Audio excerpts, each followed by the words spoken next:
تكتب شعر يعني ما شاء الله. نقول لك احنا حابين نبتدي معك من البدايه.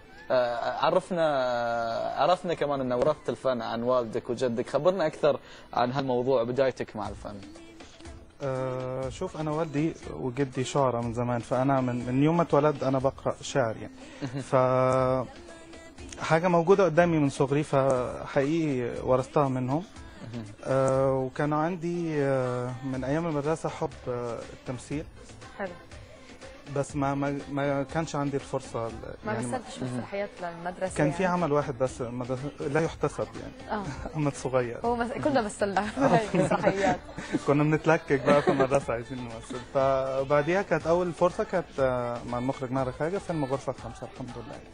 فدي كانت تقدر تقول البدايه الحقيقيه يعني. يعني خلينا شوي نركز على الشعر.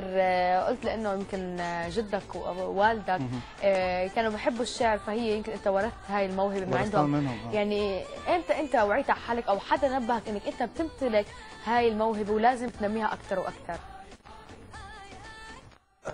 زمان قوي. بس مش هنضحك وحدش يضحك عليا. لا خلص اوكي وعد. انا ما كنتش بكتب في الاول يعني، ما كنتش بكتب اللي هو انا قاعد مع نفسي الفت اغنيه ولحنتها خلاص. ما كانش بقى في حد يسجل او بعد كده طلع الموبايل. طول ما انا قاعد بالف شعر على الموبايل. الشعر بتاعي كله في المسجز يعني. بس انا دايما بيطلع معايا الكلام متلحن يعني، فمش اللي هو بكتب شعر وبعد كده اقعد الحن. لا يعني 2 في 1. 2 في 1. حلو. زي شامبو بالظبط. طيب بالنسبه خلينا لساتنا بعالم الشعر والشعراء، اكيد لك شاعر مفضل؟ بحب كتابات نزار قباني، بس انا ما بكتبش نوعيه الشعر دي مش يعني. الرومانسي يعني او بحب كلماته الرومانسيه اكيد. واستاذ كريم العراقي بحب شعره جدا، وصديق عزيز على قلبي كمان. بس شنو نوع كتاباتك؟ لشنو تميل في كتاباتك؟ اللي هي تقدر تقول اغاني السوري، الشعر الغنائي. على حسب المود. مجروح كتبت اغنيه، مجروح بحب بكتب. يعني كنا اليوم نتناقش موضوع على هيثم فتح الموضوع انه ليه دائما اذا بدنا نحكي على اغنيه رومانسيه لازم يكون مجروح ومعذب، شو السبب؟ انت كشاعر. لا سلو كلها نكد. لا مش كلها نكد، بس هقول لك على حاجه. اعطيني واحده سلو حب. فيكتور انت متجوز؟ لا لسه. طيب بس بدك تتجوز الرقصه الاولى، انت عريس وعروس، اعطيني اغنيه واحده سلو عربي. ضميني وانسي الدنيا. ضميني وانسي الدنيا. فين النكد في الموضوع؟ لا ممكن. مين طيب بتقول مين بغنيها؟ ايمان البحر درويش قديمه. تملي معاك. تملي معاك. جديد. تملي معاك صعب. فين النكد اللي في الموضوع؟ انت مش متابع كويس على فكرة. لا مش ما بنرقص عليها سلو مان. لا مزبوط صح، بس ما بنرقص عليها سلو. لا في اغاني. لحظه خليك فاكرني. بينقص عليها سلو؟ لا ما بينقص عليها. لا. طيب يعني اكثر انواع الشعر اللي بتحب تكتبها هي بشكل عام ممكن تكون على حسب رومانسيه وحسب المود، زي ما اصحى من النوم يعني ممكن كمان اشعار وطنيه. لا لسه ما عملتش وطني. لا لسه. حلو. عندي عارفه انا مصري ومولود في الامارات وفي كمان سوداني خلينا اقول. ما شاء الله. فمفيش وطن عربي بحاله. فعربي انا يعني. الحمد لله. كمان في اغنيه راح نسمعها من هيثم. لا له. ايه سمعنا يعني. راح طبعا الحانك. كلماتي والحاني توزيع استاذ ايهاب. مين غناها؟ انا. يلا خلينا بس عايز اوضح انه الاغنيه دي مش التسجيل النهائي ومش عشان تنزل في السوق. انا قاعد دلوقتي حاليا بسجل كلماتي والحاني عشان اقدر اسمعها للمطربين يعني. يلا حلو نسمعها من عند هيثم.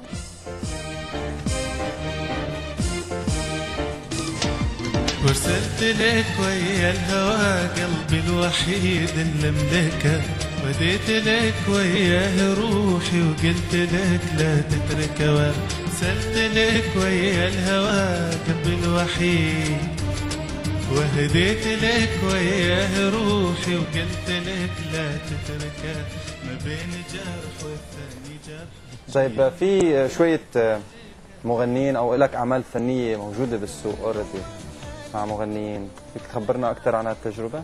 لا هو لسه في راح يكون يعني. راح خبرنا عنها شوي. المستقبليه. طيب في عمل مع مطربه جزائريه لسه مش عايز اتكلم عن تفاصيل. فله غير لا في جزائريه غير فله؟ في الجزائر ورده راحت فين؟ ورده انت مش متابع متابع. لا يعني انه ورده تنتسب اكثر للسوق المصري. تقدر صحيح انه اسمها ورده جزائريه بس انه محسوبه ضدك. كمان في خبر ما حدش يعرفه، يمكن اول مره يتذاع، انه المخرج ماهر خاجة اخذ من عندي اغنيتين بيسجلهم دلوقتي. ماهر خاجة حيغني؟ يا عيني نقول له مبروك اكيد. مقدم حصري.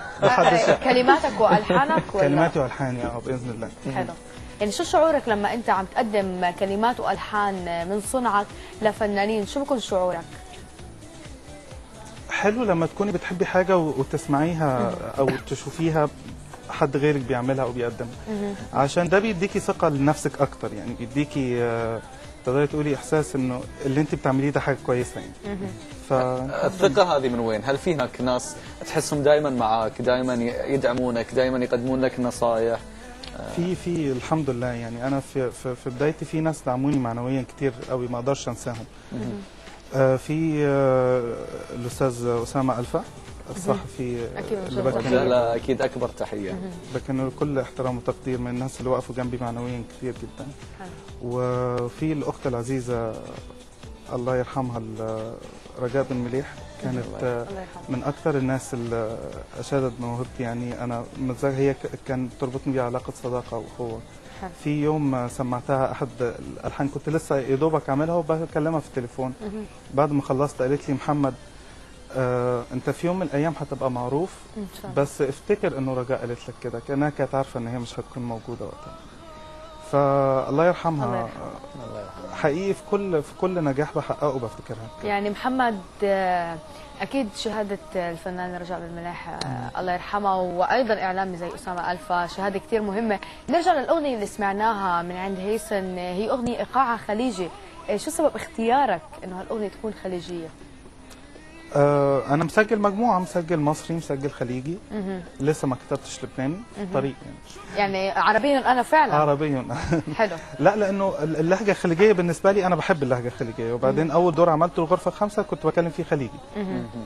فاللهجة الخليجية ما عنديش صعوبة معاها يعني. حلو جميل. بما أنك ذكرت الغرفة الخامسة، قبل نشوف مشاهد من الفيلم، طبعا كان لك دور في هذا الفيلم اللي حصل على المركز الثالث كأفضل فيلم روائي طويل، وهو كمان أول فيلم رعب إماراتي. خبرنا عن تجربتك مع المخرج ماهر الخاجة في هذه الفيلم.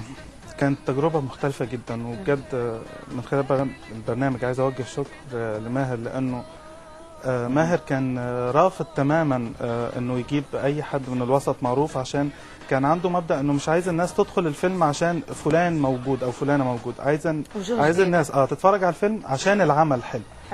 فطبعا ترشيحه ليا والعمل معاه كان شرف كبير ليا. اول خطوه كيف تم التعارف انك ترشحت للدور؟ انا اعرف ماهر قبل كده، وهو كان عارف بخصوص موهبتي.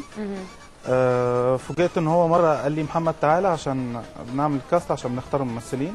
لقيته فجاه بيقول لي اقرا الورقه دي وادخل، انت هتشتغل، هتعمل تيست من غير نقاش يعني. حلو. يلا راح نشوف اكيد مشاهد، واذا تحب تواصل تعلق على المشاهد هاي طبعا من الفيلم. الغرفه الخامسه. في سالفه البيت، ساعه مو مرتاحه، ساعه حاسه في شيء. البيت ايش كبره وش حالاته، ما في شيء. انا عارفه ابو فارس، انا صغيره هاليومين وايد حنانه بدق على راسك، بس لازم انا اعرف هاي الموضوع. ممكن تقولي مين هاي الشيبه اللي اعطاك المفتاح؟ نوال ترى انا مليت، كم مره بعيد وظيفه السالفه. شو كنت تبيني اسوي؟ نشيل روحنا ونصير عند هرش في البحرين؟ انا كم مره قايل لك ان انا يوم شفت هالبيت انبهرت بمساحته وسعره، اي واحد مكان كان بياخذه.